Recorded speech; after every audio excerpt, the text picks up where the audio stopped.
In 1763, a conflict known as Pontiac's War broke out between Native American tribes and the British forces just after the end of the 7 Years' War. This was a pivotal moment for native resistance to European colonial expansion. At the heart of the struggle was Pontiac, an Ottawa leader who united several tribes in a bold attempt to preserve their lands and way of life. Today, we'll explore the causes, key events, and legacy of Pontiac's War, a conflict that reshaped the course of history in North America. The origins of Pontiac's War can be traced to the aftermath of the 7 Years' War.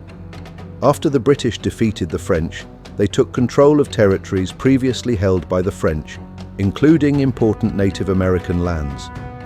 With the British now in charge, they began constructing forts, regulating trade, and restricting native autonomy. Many native groups, who had once allied with the French, now faced a new, threatening power. Pontiac, deeply frustrated with these changes, called for a united front among the tribes to resist British expansion. Pontiac's leadership was critical to the success of the war. He had the vision and the charisma to unite several different tribes, including the Ottawa, Chippewa, Potawatomi, and others, in a coordinated resistance. Pontiac's speeches were filled with urgency and hope, calling upon his people to unite against the British and protect their lands.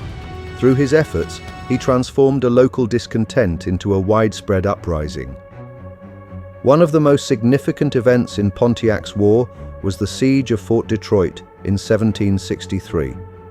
Pontiac, leading his forces, laid siege to this vital British stronghold.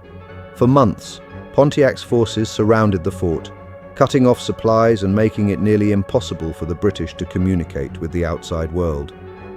The siege showed the British that the native resistance was not just a series of isolated attacks, but a well-coordinated and strategic effort. Although the fort was never fully captured, the siege weakened British control and forced them to rethink their strategy. Pontiac's war didn't stop at Fort Detroit. It quickly spread across the Great Lakes and into the Ohio River Valley. Various tribes launched simultaneous attacks on British forts and settlements. At its height, the war involved dozens of battles and raids, with over 2,000 British soldiers and settlers killed. The war was a coordinated effort that stretched British resources thin and put pressure on their control of North America. As the war progressed, the British were forced to respond with reinforcements. They shifted from a defensive stance to a more aggressive strategy, attempting to retake forts and suppress the growing native resistance. The British also began negotiations with some native tribes to end the fighting. The pressure mounted on both sides as the war dragged on, and British soldiers were increasingly stretched thin. By 1764, after years of intense fighting, Pontiac realized that his coalition could not defeat the British militarily. He entered into peace talks with the British, and in the Treaty of Detroit signed that year, hostilities came to an official end. While the treaty didn't fully address all of the native tribes' concerns, it marked the beginning of the war's conclusion.